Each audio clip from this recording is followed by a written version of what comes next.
నెల్లూరు జిల్లా నరవాడలో ప్రసిద్ధ శ్రీ వెంగమాంబ పేరంటాలు అమ్మవారి ఆలయంలో బ్రహ్మోత్సవాలు జరగనున్నాయి. నేటి నుంచి 5 రోజుల పాటు జరగనున్న ఉత్సవాల కోసం ఆలయ కమిటీ అన్ని ఏర్పాట్లు పూర్తి చేసింది. మొదటి రోజు నిలుపు కార్యక్రమం, సాయంత్రం పసుపు దంచే కార్యక్రమాలు నిర్వహించనున్నారు. ఈ బ్రహ్మోత్సవాలకు భక్తులు భారీ ఎత్తున తరలిరానున్నారు. ఉత్సవాలు ప్రశాంతంగా, సురక్షితంగా జరిగేలా పోలీసులు బందోబస్తును ఏర్పాటు చేసి భద్రతా చర్యలు చేపట్టారు. బ్రహ్మోత్సవాల సందర్భంగా ఎడ్లకు పెద్ద బండరాయిని కట్టి లాగే పోటీలు ప్రత్యేక ఆకర్షణగా నిలవనున్నాయి. శ్రీ వెంగమాంబ పేరంటాల అమ్మవారి వార్షిక బ్రహ్మోత్సవాలు జూలై 5వ తారీఖు నుండి 9వ తారీఖు వరకు అత్యంత వైభవంగా జరుగుతాయి.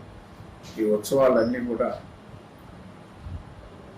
అన్నిట్లో కూడా ముఖ్యంగా 8వ తారీఖు జరిగే కళ్యాణం, అలాగే 9వ తారీఖు జరిగే ఎడ్ల పందాలు చాలా ముఖ్యంగా జరుగుతుంది. ఈ ఉత్సవాలకి మన రాష్ట్రం నుంచే కాకుండా తెలంగాణ, తమిళనాడు, కర్ణాటక రాష్ట్రాల నుంచి కూడా లక్షలాది మంది భక్తులు వస్తారు. ఈ భక్తులందరికీ కూడా ఎటువంటి ఇబ్బంది లేకుండా ప్రశాంతంగా దర్శనం జరిగే విధంగా ఈ సంవత్సరం అన్ని ఏర్పాట్లు జాగ్రత్తలు తీసుకొని చేయడం జరిగింది. ఈ ఏర్పాట్లు